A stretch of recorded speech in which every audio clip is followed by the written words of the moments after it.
Thank you. I want to start by telling you about Judy Rose, whom I met last month in Dubuque, along with her husband, John.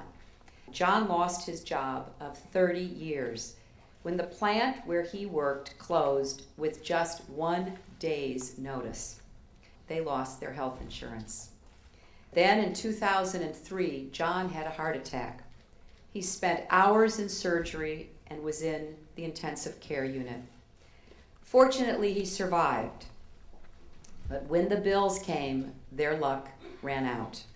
The cost of John's care was so high, they had to sell the home they'd lived in for 30 years. That is the tragedy at the heart of our healthcare system. The devastation when one stroke of bad luck undoes a lifetime of hard work.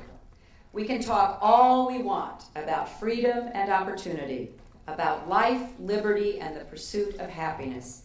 But what does all that mean to a mother or father who can't take a sick child to the doctor? Today, as we strive for a new beginning to the 21st century, I believe everyone, every man, woman, and child, should have quality, affordable health care in America.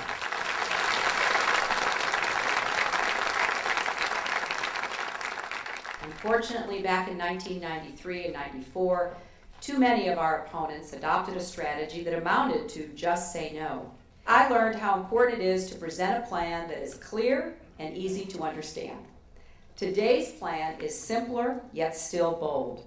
Now I know my Republican opponents will try to equate health care for all Americans with government-run health care. Well, don't let them fool us again.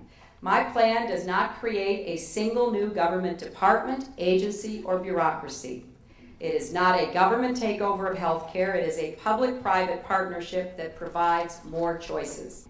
I call my plan the American Health Choices Plan. If you have private insurance you like, you can keep that insurance. If you like the doctor you have, you can keep seeing that doctor. If, however, you don't have health insurance, or you don't like the insurance you have, you can choose from the same wide variety of private plans that members of Congress choose from. Hillary gets it.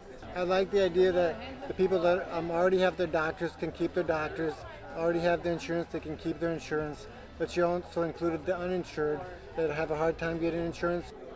Hillary is compassionate, and that's going to be what makes her a great leader.